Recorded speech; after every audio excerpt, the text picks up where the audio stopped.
The rain had been falling for 3 days straight over Seattle, painting the city in shades of gray that matched her heart. Emily Carter sat by the window of her small apartment, her head resting against the cold glass, watching droplets race each other down the pane like tiny reminders of time she couldn't get back. The coffee on her desk had gone cold hours ago, the same way her hope had. She used to be the kind of woman who believed in laughter, in late-night talks, and happy endings. But now, her days began and ended in silence. Her smile, the one people once said could light up a room, was gone. And so was she, at least the version of her that used to dream. If you believe in kindness, in second chances, and in stories that heal the heart, please take a moment to like, comment, share, and subscribe to Hopeful Stories. Every click helps us bring more light into dark places, one story at a time. Emily hadn't planned on losing herself. She was a marketing designer once, full of color, full of life. She used to find beauty in everything, a sunset, a laugh, even the cracks in old sidewalks. But life has a cruel way of testing the softest hearts. It started when her mother passed away suddenly 2 years ago. Then came the layoff from her job. Her fiancé, Daniel, left shortly after, saying she had become too sad to love. That sentence still echoed in her head every night like a cruel reminder that grief had stolen not just her mother, but her joy, her confidence, and her faith in people. Now, her apartment walls felt like they were closing in. She lived on takeout meals, wore the same gray sweatshirt most days, and couldn't remember the last time she had laughed. Her once vibrant studio, filled with paints and sketches, was now covered in dust. She told herself she'd start again soon. Maybe next week, maybe when things felt better, but the truth was she didn't believe that day would ever come. It was on one of those lonely, rain-drenched mornings that she met him. Not in the romantic, cinematic way movies promise, but in the quiet, unexpected way that real life tends to bring miracles. Her car refused to start in the parking lot outside a local grocery store. She sat behind the wheel, exhausted and defeated, pressing the ignition again and again as if sheer will could bring it to life. That's when she heard a knock on her window. A tall man in a navy rain jacket stood outside, holding an umbrella and smiling faintly. She hesitated before rolling the window down halfway. "Looks like your car's having a rough morning," he said gently, his voice calm and steady despite the downpour. His name was Ryan Brooks, a volunteer mechanic at a community garage nearby. She later learned he often helped strangers who couldn't afford repairs. Not for money, but because, as he said, "Someone once helped me when I had nothing." Ryan spent the next hour fixing her old Toyota while Emily watched silently from the driver's seat. He worked patiently, humming a tune she didn't recognize, occasionally looking up to smile reassuringly. When he finally got the engine to roar back to life, he tapped her hood proudly and said, "There she goes. Just needed a little care." Something in those words struck her, maybe because they weren't just about the car. Maybe because, deep down, she knew she needed care too. They crossed paths again a week later. She found him at a small coffee shop downtown, the kind of place that smelled like cinnamon and rain. He recognized her instantly and waved. She almost pretended not to see him. She wasn't in the mood for company, but there was something kind about his presence that made her stop. They talked for a few minutes, nothing deep, just about the weather and how Seattle never seemed to dry up. Still, it felt lighter than her usual days. When she left, he called after her with a smile. "Try to smile, Emily. The rain doesn't last forever." She didn't smile back. But that night, for the first time in months, she thought about someone other than her pain. Over the next few weeks, they kept meeting, accidentally at first, then more intentionally. A quick chat at the grocery store turned into coffee together. Coffee turned into walks in the park.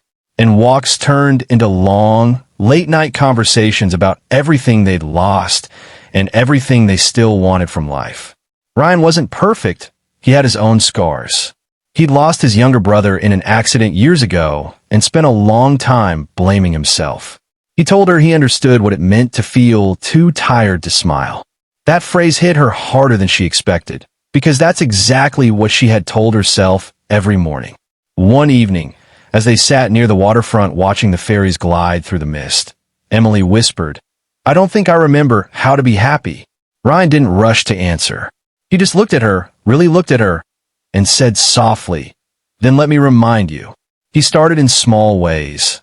A handwritten note tucked under her door that said, "Today is yours. Don't let the world take it."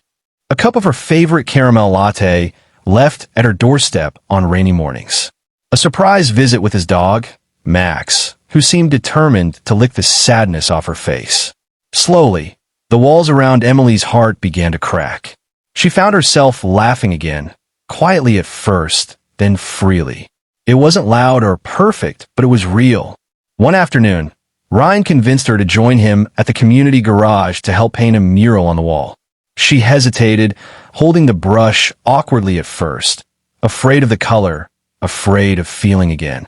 But when she dipped her brush into the paint and saw the bright blue spread across the concrete, something inside her shifted. "You've still got it," Ryan said, smiling at her paint-streaked hands. And for the first time in a long while, she smiled back. Not the polite kind, but one that reached her eyes. Days turned into months. Her laughter returned in pieces, her confidence in small doses. She started freelancing again, designing logos for local shops, and slowly rebuilding her career. Ryan never pushed her to move faster than she could. He simply stayed, steady, patient, believing in her when she couldn't believe in herself. But healing isn't linear. There were nights when Emily still cried herself to sleep, missing her mother, doubting her worth, fearing that happiness was temporary. Ryan didn't try to fix it. He just held space for her pain. Once, when she apologized for being too much, he looked at her and said, "You're not too much. You've just been carrying too much alone." Those words changed her. She realized healing wasn't about forgetting the past. It was about learning to live despite it. She began to see beauty again, in morning light, in laughter, even in the rain. The same city that once felt suffocating now felt alive with possibility.